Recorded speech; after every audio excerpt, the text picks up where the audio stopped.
Ce 10 juin 2023 aura lieu la finale de Ligue des Champions entre Manchester City et l'Inter Milan. Cela veut dire que le football européen va nous quitter pendant 1 mois et demi, mais je me suis dit que ça serait intéressant de vous présenter 5 animés manga sur le thème du football à regarder durant cette trêve, donc c'est parti. On commence avec l'animé Aoashi, qui est un animé de football où on va suivre l'histoire d'Achito Aoi, qui est un passionné de football, qui rêve de devenir footballeur professionnel. Un jour, durant un match intercollège, il va se faire repérer, on va lui proposer de faire des détections pour le Tokyo City Esperion. Ce qu'il va faire, il va les réussir et on va suivre donc notre protagoniste intégrer le centre de formation de cette équipe. Et là, on va se rendre compte que devenir footballeur professionnel, c'est un beau rêve, c'est quelque chose d'incroyable, qui te garantit une vie exceptionnelle si tu y arrives. Mais il y a tellement de difficultés, tellement de sacrifices à faire et on nous montre tout ça et je trouve ça ultra intéressant car le football que nous suivons tous les jours, en fait on nous montre que la vie de rêve, etc. Mais on nous montre jamais la difficulté qu'il y a, les sacrifices personnels. Quand tu dis que tu as 11, 12, 13 ans et qu'on te dit, voilà, tu quittes ta famille, tu quittes tes amis et tout ton environnement où tu as grandi et tu vas dans une grande ville où certes tu vas être très bien entouré, de très bonnes structures et tu vas découvrir ce que c'est le monde professionnel et on te fait rêver ça et surtout que tu n'es même pas sûr de devenir footballeur professionnel et je trouve ça génial. Très peu d'animés montrent ça, très peu de... on nous montre très peu ça finalement, on nous dit oui le football c'est courir derrière un ballon, sauf que c'est bien plus que ça, il y a énormément de sacrifices à faire et je trouve ça génial et cet animé le montre parfaitement, surtout que notre protagoniste, on va lui faire comprendre dès le départ que oui, il connaît le football, il sait jouer au football, mais il ne sait pas jouer au football et ça, je trouve ça génial. Je vous invite grandement à aller le voir, c'est disponible sur Crunchyroll. On continue avec l'animé Blue Lock, qui est un animé extraordinaire, un manga incroyable. D'ailleurs, le manga est le manga le plus vendu au monde en 2023. Et dans Blue Lock, nous allons suivre Isagi, qui est un jeune garçon qui vient de perdre une finale intercollège, qui est un peu frustré, mais qui va recevoir une lettre un jour d'un certain Jinpachi Ego qui va lui proposer de venir intégrer le Blue Lock, qui est un projet qui a été créé par le Japon, par le gouvernement japonais, qui a pour but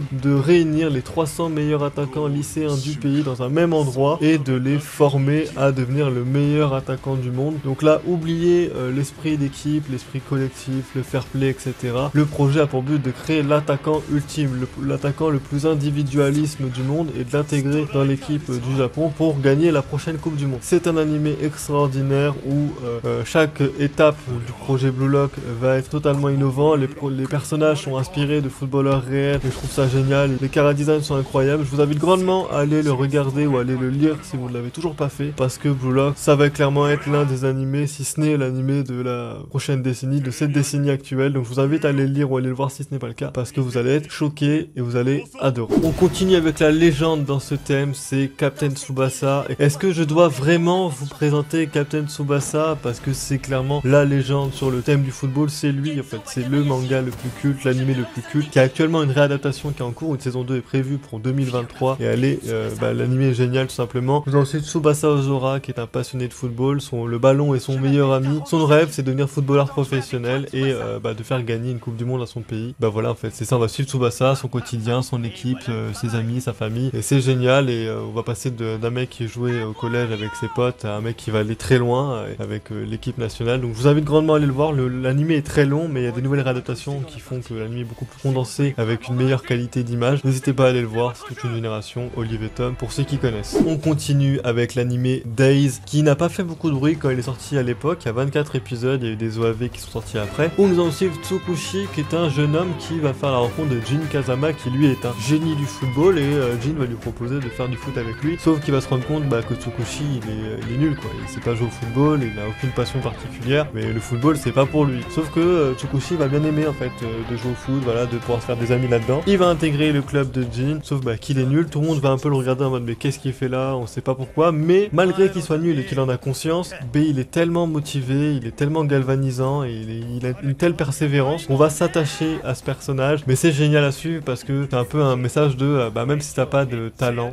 si t'as pas de passion, etc., on démarre tous de zéro et on avance chacun à notre allure et je trouve ça génial, il y a une certaine profondeur dans le message. Je vous invite à aller le voir parce que beaucoup de gens n'en ont pas parlé et donc l'animé est disponible en streaming sur internet.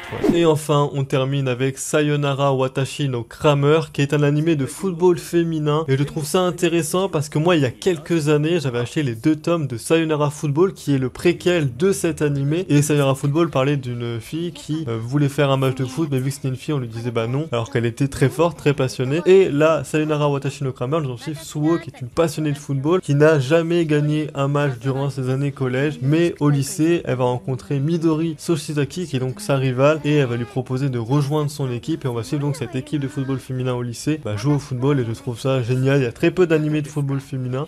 Moi Sayonara Watashi no Kramer m'avait totalement intéressé parce que j'avais lu son préquel il y a quelques années et en plus c'est par Naoshi Arakawa qui est donc le mangaka de Your Lie in April qui est donc un manga que j'aime particulièrement. Je vous invite grandement à aller le regarder si vous ne l'avez pas encore vu. L'animé est disponible sur Crunchyroll et il n'y a que 13 épisodes. Donc voilà, c'était la présentation de 5 animés mangas sur le thème du football. Oui, je sais qu'il y en a des plus connus encore et il y en a encore plein d'autres. N'hésitez pas à me dire si une partie 2 vous intéresse. N'hésitez pas à regarder les animés que je vous ai présentés, à m'en proposer d'autres dans les commentaires bien évidemment. Sur ce, je vous dis à plus, à la prochaine pour d'autres vidéos. Salut.